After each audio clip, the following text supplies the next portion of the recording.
I'm going to give you a question answer of the chapter number 6, Poets and Pancakes.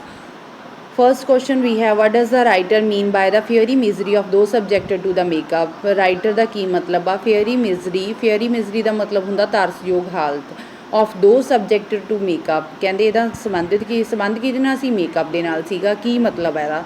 The heat produced by the lights in the makeup room brought about a lot of discomfort to the actors in the makeup room, hence the writer referred to this plane and trouble as a fairy misery. Heat ਬਹੁਤ ਕਹਿੰਦੇ ਬਹੁਤ ਜ਼ਿਆਦਾ ਜਦੋਂ ਉਹਨਾਂ ਦੇ ਨਾ ਮਤਲਬ ਕਿ ਮੇਕਅਪ ਰੂਮ ਦੇ ਵਿੱਚ ਮਿਰਰਸ ਲੱਗੇ ਹੁੰਦੇ ਸੀ, ਉਹਦੇ ਬਹੁਤ ਸਾਰੀਆਂ ਲਾਈਟਸ ਲੱਗੀਆਂ ਹੁੰਦੀਆਂ ਸੀ ਵਾਈਟ ਕਲਰ ਦੀਆਂ, ਉਹਨਾਂ ਨਾਲ ਬਹੁਤ ਜ਼ਿਆਦਾ ਹੀਟ ਪ੍ਰੋਡਿਊਸ ਹੁੰਦੀ ਸੀ। ਇਹਦੇ ਨਾਲ ਬਹੁਤ ਜ਼ਿਆਦਾ ਡਿਸਕੰਫਰਟ ਫੀਲ ਹੁੰਦਾ ਸੀ ਐਕਟਰਸ ਨੂੰ ਉਹਦੇ ਵਿੱਚ ਮੇਕਅਪ ਰੂਮ ਦੇ ਵਿੱਚ। ਇਸ ਕਰਕੇ ਉਹਨਾਂ ਨੇ ਕਿਹਾ ਵਾ ਵੀ ਉਹਨਾਂ ਦੀ ਜਿਹੜੀ ਹਾਲਤ ਬਹੁਤ ਸੀ ਮੇਕਅਪ ਰੂਮ ਦੇ ਵਿੱਚ ਬਹੁਤ ਜ਼ਿਆਦਾ ਤਰਸਯੋਗ ਹੁੰਦੀ ਸੀ। Next question is, what is the example of national integration that the author referred to? ਕਹਿੰਦੇ ਕਿਹੜੀ ਐਗਜ਼ਾਮਪਲ ਦਿੱਤੀ ਹੈ ਨੈਸ਼ਨਲ ਇੰਟੀਗ੍ਰੇਸ਼ਨ ਦੀ ਆਥਰ ਨੇ ਇਹ ਲੈਸਨ ਦੇ ਵਿੱਚ? Answer is the makeup division of the Gemini studio was the example of ਜਿਹੜੀ makeup division ਸੀਗੀ।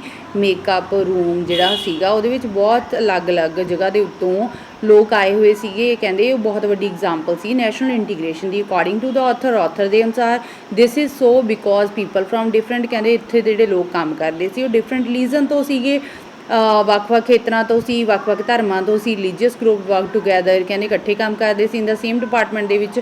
ਦ ਡਿਪਾਰਟਮੈਂਟ ਵਾਜ਼ ਹੈਡਡ ਬਾਏ ਦਾ, ਜਿਹੜਾ ਡਿਪਾਰਟਮੈਂਟ ਸੀ ਉਹਦਾ ਹੈੱਡ ਕੌਣ ਸੀ? ਬੰਗਾਲੀ ਸੀ। ਹੂ ਵਾਜ਼ ਸਕਸੀਡਡ ਬਾਏ ਦਾ ਮਹਾਰਾਸ਼ਟਰੀਅਨ, ਕਹਿੰਦੇ ਜਿਹਨੂੰ ਮਤਲਬ ਕਿ ਸਾਰਾ ਕੁਛ ਕਿੱਥੋਂ ਮਿਲਿਆ ਸੀ? ਮਹਾਰਾਸ਼ਟਰੀਅਨ ਤੋਂ ਮਿਲਿਆ ਸੀ। ਦ ਅਦਰਸ ਹੈਲਪਰ ਜਿਹੜੇ ਸੀ ਇਨਕਲੂਡਡ ਦਾ ਦਾਵਰ, ਕੰਡੀਗਾ ਐਂਡ ਆਂਧਰਾ, ਮਦਰਾਸ, ਵੀ ਸਾਰੇ ਇਹ ਅਲੱਗ-ਅਲੱਗ ਧਰਮਾਂ ਅਲੱਗ-ਅਲੱਗ ਪ੍ਰਦੇਸ਼ਾਂ ਦੇ ਸੀ। And Anglo Burmese and the local Tamils ਵੀ ਕੰਮ ਕਰਦੇ ਸੀ ਉੱਥੇ ਵੀ। ਹਰੇਕ ਖੇਤਰਾਂ ਦੇ ਹਰੇਕ ਧਰਮਾਂ ਦੇ ਲੋਕ ਜਿਹੜੇ ਸੀ ਉੱਥੇ ਕੰਮ ਕਰਦੇ। ਇਸ ਕਰਕੇ ਉਹਨੇ ਨੈਸ਼ਨਲ ਇੰਟੀਗ੍ਰੇਸ਼ਨ ਦੀ ਐਗਜ਼ਾਮਪਲ ਦਿੱਤੀ ਹੈ ਇੱਥੇ। ਥਰਡ ਕੁਐਸਚਨ ਆ, what work did the office boy do in the Gemini? ਕਿਹੜਾ ਕੰਮ ਸੀ ਜਿਹੜਾ ਆਫਿਸ ਬॉय ਜਿਹੜਾ ਸੀਗਾ ਉਹ ਜੈਮਨੀ ਸਟੂਡੀਓ ਦੇ ਵਿੱਚ ਕਰਦਾ ਸੀ। Why did he join the studio? ਉਹਨੇ ਸਟੂਡੀਓ ਕਿਉਂ ਜੁਆਇਨ ਕੀਤਾ ਸੀ? ਵਾਈ ਵਾਜ਼ ਹੀ ਡਿਸਅਪੁਆਇੰਟ, ਕਿਉਂ ਉਹ ਨਿਰਾਸ਼ ਕਿਉਂ ਹੋ ਗਿਆ ਸੀ? The office boys applies makeup on the players, ਜਿਹੜਾ ਆਫਿਸ ਬॉय ਸੀਗਾ ਮਤਲਬ ਪਲੇਅਰਸ ਦੇ ਅਤੇ ਐਕਟਰਸ ਨੂੰ ਕਿਹਾ ਗਿਆ ਜਿਹੜੇ ਪਲੇ ਮਤਲਬ ਕਿ ਕਰਦੇ ਸੀ ਉਹਨਾਂ ਦੇ ਉੱਤੇ ਉਹ ਮੇਕਅਪ ਅਪਲਾਈ ਕਰਦਾ ਸੀ। ਹੂ ਪਲੇਡ ਦਾ ਕਰਾਊਡ, ਕਹਿੰਦੇ ਉਹਨਾਂ ਦੇ ਉੱਤੇ ਪਲੇ ਕਰਦਾ ਸੀ। ਜਿਵੇਂ ਮਤਲਬ ਕਿ ਬਹੁਤ ਸਾਰੀ ਭੀੜ ਦਿਖਾਉਣੀ ਹੋਵੇ, ਭੀੜ ਵਾਲੇ ਲੋਕ ਜਿਹੜੇ ਸੀਗੇ ਉਹਨਾਂ ਦੇ ਉੱਤੇ ਮੇਕਅਪ ਅਪਲਾਈ ਕੀਤਾ ਜਾਂਦਾ ਸੀ। On the days of crowd shooting, ਉਹਨਾਂ ਦਿਨਾਂ ਦੇ ਵਿੱਚ ਉਹ ਮੇਕਅਪ ਕਰਦਾ ਸੀ ਜਦੋਂ ਬਹੁਤ ਜ਼ਿਆਦਾ ਭੀੜ ਭਾੜ ਵਾਲੀ ਸ਼ੂਟਿੰਗ ਹੋਣੀ ਹੁੰਦੀ ਸੀ। ਦੇ ਵੁੱਡ ਮਿਕਸ ਇਸ ਪੇਂਟ ਇਨ ਦਾ ਬਿਗ ਵੈਸਲ, ਵੱਡੇ ਸਾਰੇ ਭਾਂਡੇ ਦੇ ਵਿੱਚ ਉਹ ਆਪਣਾ ਜਿਹੜਾ ਪੇਂਟ ਸੀਗਾ ਉਹ ਮਿਕਸ ਕਰ ਲੈਂਦਾ ਸੀ। ਅਪਲਾਈਡ ਇਟ ਕੁਇਕਲੀ, ਫਟਾਫਟ ਉਹਨਾਂ 'ਤੇ ਲਾ ਦਿੰਦਾ ਸੀ। ਨੋਇਸਲੀ ਔਨ ਦਾ ਫੇਸਿਸ ਆਫ ਦਾ, ਬਹੁਤ ਤੇਜ਼ੀ ਦੇ ਨਾਲ ਫੇਸਿਸ ਦੇ ਉੱਪਰ, ਪਲੇਅਰਸ ਦੀ ਫੇਸਿਸ ਦੇ ਉੱਤੇ, ਐਕਟਰਸ ਦੀ ਫੇਸਿਸ ਦੇ ਉੱਤੇ।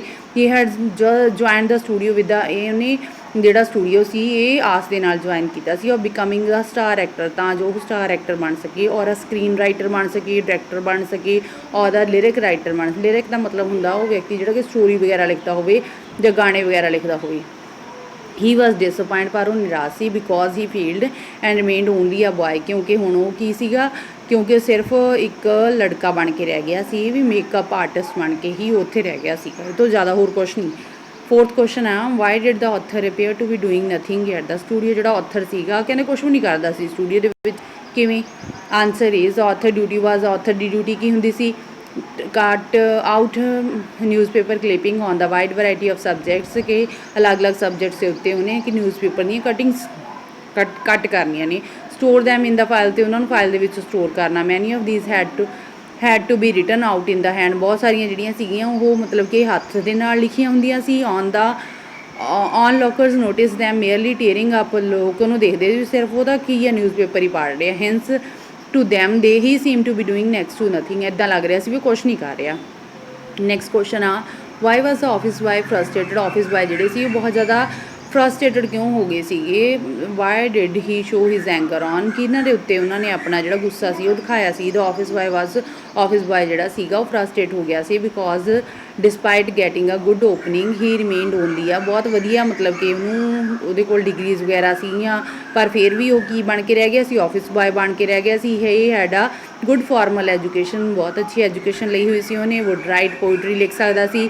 But his great literary talent was being allowed to go waste, ਪਰ ਉਹਨੂੰ ਲੱਗਦਾ ਸੀਗਾ ਜਿਹੜਾ ਉਹਦਾ ਕਿਤਾਬੀ ਗਿਆਨ ਆ ਉਹ ਸਾਰਾ ਵੇਸਟ ਹੋ ਰਿਹਾ। ਹੀ ਸ਼ੋਡ ਹਿਜ਼ ਐਂਗਰ ਉਹਨੇ ਆਪਣਾ ਜਿਹੜਾ ਗੁੱਸਾ ਸੀ ਉਹ ਕੋਠਾ ਮੰਗਲਮ ਸਾਬੂ ਦੇ ਉੱਤੇ ਦਿਖਾਇਆ ਸੀ। ਦਾ ਨੰਬਰ 2 ਐਟ ਜੈਮਨੀ, ਜਿਹੜਾ ਕਿ ਨੰਬਰ 2 ਦੇ ਤੌਰ 'ਤੇ ਜਿਵੇਂ ਜੈਮਨੀ ਸਟੂਡੀਓ ਦੇ ਵਿੱਚ SS ਵਾਸਨ ਦਾ ਸਟੂਡੀਓ ਸੀਗਾ, ਤੇ ਸਭ ਨੂੰ ਪਹਿਲਾਂ ਨੰਬਰ ਦੇ ਉੱਤੇ ਜਿਹੜਾ ਓਨਰ ਸੀਗਾ ਉਹਦੀ ਚੱਲਦੀ ਸੀ, ਤੇ ਸੈਕਿੰਡ ਨੰਬਰ ਦੇ ਉੱਤੇ ਜਿਹੜਾ ਸਾਬੂ ਸੀ ਉਹਦੀ ਚੱਲਦੀ ਸੀ।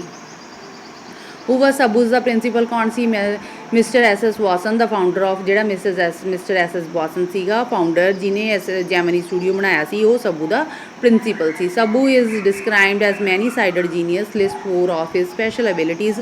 ਜਿਹੜਾ ਸਾਬੂ ਸੀ ਉਹ 'ਚ ਬਹੁਤ ਸਾਰੇ ਜੀਨੀਅਸ, ਬਹੁਤ ਜ਼ਿਆਦਾ ਗੁਣ ਸੀਗੇ। ਲਿਸਟ 4 ਆਫ ਹਿਸ ਸਪੈਸ਼ਲ ਐਬਿਲਿਟੀਜ਼, ਉਹਦੇ 4 ਕੋਈ ਸਪੈਸ਼ਲ ਗੁਣ ਦੱਸੋ। ਇਹ ਨਾ ਕਰੈਕਟਰ ਆ, ਮੇਨ ਕਰੈਕਟਰ ਆ ਜਿਹੜਾ ਸਟੋਰੀ ਦਾ ਸਾਬੂ, ਇਹਦੇ ਉੱਤੇ ਕਰੈਕਟਰ ਸਕੈਚ ਵੀ ਆ ਜਾਂਦਾ। ਮੋਸਟਲੀ ਜਿਹੜੇ ਕੁਐਸਚਨ ਇਹਦੇ 'ਤੇ ਆਉਂਦੇ ਹੁੰਦੇ ਨੇ ਸਾਬੂ ਦੇ ਉੱਤੇ ਵੀ, ਸਾਬੂ ਦੀਆਂ ਕੁਆਲਿਟੀਜ਼ ਕੀ ਸੀਗੀਆਂ, ਉਹਦਾ ਕਰੈਕਟਰ ਸਕੈਚ ਕੀ ਸੀ, ਇਹ ਸਭ ਕੁਛ ਕੁਐਸਚਨ ਇੱਦਾਂ ਦੇ। Answer is 4 special abilities of Subbu. Subbu has ability to look cheerful all the time. Subbu ਜਿਹੜਾ ਸੀ ਹਮੇਸ਼ਾ ਖੁਸ਼ ਰਹਿੰਦਾ ਸੀ। His sense of loyalty made him turn his entire connectivity to the principal advantage. ਕਹਿੰਦੇ ਉਹ ਬਹੁਤ ਜ਼ਿਆਦਾ ਕੀ ਆਪਣੇ ਜਿਹੜਾ ਪ੍ਰਿੰਸੀਪਲ ਸੀ ਉਹਦੇ ਪ੍ਰਤੀ ਲੋਇਲ ਰਹਿੰਦਾ ਸੀਗਾ।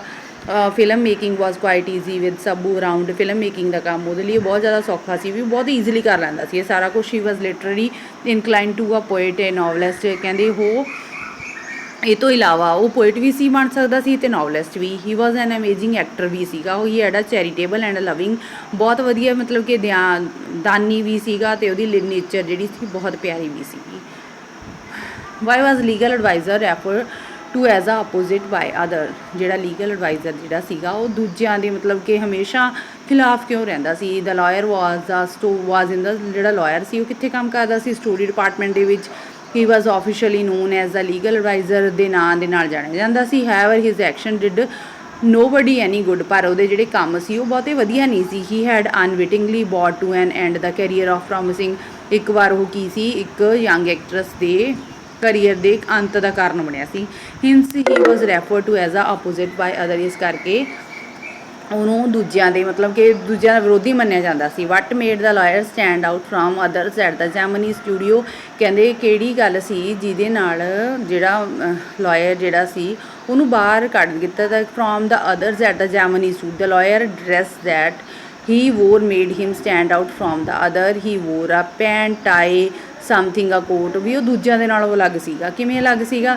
ਕਿਉਂਕਿ ਉਹ ਕੀ ਕਰਦਾ ਸੀ, ਪੈਂਟ ਪਾਉਂਦਾ ਸੀ, ਟਾਈ ਲਾਉਂਦਾ ਸੀ। Something a coat also other put on khadi, ਪਰ ਜਿਹੜੇ ਦੂਜੇ ਲੋਕ ਸੀ ਉਹ ਖਾਦੀ ਧੋਤੀ ਵਗੈਰਾ ਪਾਉਂਦੇ ਸੀ। And slightly over size and clumsy tailored with a khadi shirt ਦੇ ਨਾਲ, ਮਤਲਬ ਕਿ ਬੜੇ ਭੱਦੇ ਜਿਹੇ ਲੱਗਦੇ ਸੀ। Which look like every one's uniform. ਕਹਿੰਦੇ ਐਂ ਲੱਗਦਾ ਸੀ ਵੀ ਸਾਰੇ ਉਹ ਯੂਨੀਫਾਰਮ ਦੇ ਵਿੱਚ ਆਉਂਦੇ ਹੋਣ।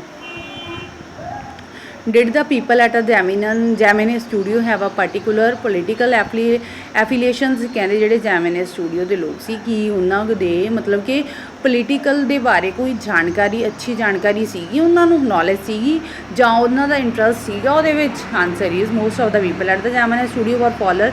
ਬਹੁਤ ਸਾਰੇ ਲੋਕ ਜਿਹੜੇ ਸੀਗੇ ਜੈਮਿਨੀ ਸਟੂਡੀਓ ਦੇ ਵਿੱਚ ਉਹ ਗਾਂਧੀ ਜੀ ਦੇ ਫੋਲੋਅਰ ਸੀਗੇ। ਐਂਡ ਵੋਰ ਖਾਦੀ ਪਾਉਂਦੇ ਸੀ, ਬਿਯੋਂਡ ਖਾਦੀ ਐਂਡ ਵੀਅਰਿੰਗ ਖਾਦੀ। ਕਹਿੰਦੇ ਖਾਦੀ ਤੋਂ ਸਿਰਫ ਖਾਦੀ ਪਾਉਂਦੇ ਸੀ। ਦੇ ਡਿਡ ਹੈਵ ਨੋਟ ਐਨੀ, ਪਰ ਉਹਨਾਂ ਨੂੰ ਪੋਲੀਟੀਕਲ ਐਫੀਲੇਸ਼ਨ, ਪੋਲੀਟੀਕਲ ਜਿਹੜੀਆਂ ਜਾਣਕਾਰੀਆਂ ਸੀ ਉਹ ਇੰਨੀਆਂ ਨਹੀਂ ਸੀ, ਵੀ ਰਾਜਨੀਤੀ ਬਾਰੇ ਨਹੀਂ ਇੰਨਾ ਕੁਛ ਜਾਣਦੇ ਸੀ। ਹੈਵਰ ਦੇ ਵਰ ਆਲ ਅਗੇਂਸਟ। ਕਹਿੰਦੇ ਇਸ ਦੇ ਬਾਵਜੂਦ ਵੀ ਉਹ ਕਮਿਊਨਲਿਜ਼ਮ ਦੇ ਸਾਰੇ ਕੀ ਸੀ? ਦੇ ਵਰ ਆਲ ਅਗੇਂਸਟ, ਕਮਿਊਨਲਿਜ਼ਮ ਦੇ ਅਗੇਂਸਟ ਸੀ। Why was the moral rearmament army welcome to the studio. ਜਿਹੜੀ ਮੋਰਲ ਰੇਰਾਮੈਂਟ ਆਰਮੀ ਸੀਗੀ ਉਹਨੂੰ ਕਹਿੰਦੇ ਵੈਲਕਮ ਕਿਉਂ ਕੀਤਾ ਗਿਆ ਸਟੂਡੀਓ ਦੇ ਵਿੱਚ? Moral rearmament army was kind of counter movement to the international communalism, ਜਿਹੜੀ ਕਿ ਕੀ ਕਰ ਰਹੀ ਸੀ?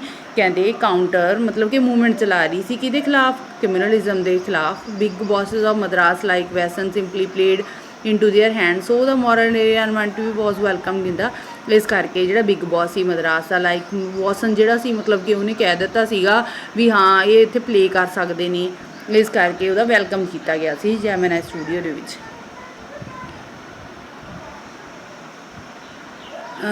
name one example to show that Gemini studio was influenced by the play staged by MRA।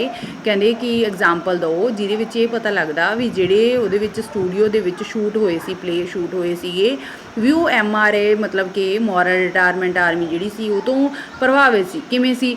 plays staged by the MRI greatly influence Madras ਤੇ Tamil drama community ਨੂੰ ਬਹੁਤ ਜ਼ਿਆਦਾ ਪ੍ਰਭਾਵਿਤ ਕੀਤਾ for some years almost all Tamil plays had a scene of sunrise ਕਹਿੰਦੇ ਜਿਹੜੇ ਪਹਿਲਾਂ ਕੀ ਹੁੰਦੇ ਸੀ ਜਿਹੜੇ ਤਾਮਿਲ ਪਲੇ ਹੁੰਦੇ ਸੀ ਉਹ ਬਹੁਤ ਜ਼ਿਆਦਾ ਦੇਖੇ ਜਾਂਦੇ sunset in the manner of ਜੋਥਨ ਪਰ ਫਿਰ ਬਾਅਦ ਵਿੱਚ ਕੀ ਦੇਖਣ ਲੱਗ ਗਏ ਲੋਕ ਜੋਥਨ ਵੈਲੀ ਜਿਹੜਾ ਕਿ ਕਿਹਦੇ ਦੁਆਰਾ ਬਣਾਇਆ ਸੀ MRA ਦੁਆਰਾ ਬਣਾਇਆ ਗਿਆ ਸੀ ਵਿਦ ਅ ਬੀਅਰ ਸਟੇਜ ਇਹ white background curtain and a tune played on the flute ਕਹਿੰਦੇ ਜਿਹਦਾ ਵਾਈਟ ਬਲੈਕ ਬੈਕਗਰਾਊਂਡ ਹੁੰਦਾ ਸੀ ਕਰਟਨ ਹੁੰਦਾ ਸੀਗਾ ਮਤਲਬ ਕਿ ਪਰਦਾ ਲੱਗਿਆ ਹੁੰਦਾ ਸੀ ਟਿਊਨ ਜਿਹੜੀ ਸੀ ਉਹਦੇ ਵਿੱਚ ਕਾਹਦੀ ਵੱਜਦੀ ਸੀ ਫਲੂਟ ਬਾਂਸਰੀ ਦੀ ਵੱਜਦੀ ਸੀ who was a boss of Gemini Studio ਦਾ ਬੌਸ ਕੌਣ ਸੀ mister SS Watson was a boss of mister SS Watson ਜਿਹੜਾ ਸੀਗਾ ਉਹ Gemini Studio ਦਾ ਬੌਸ ਸੀਗਾ these are your important question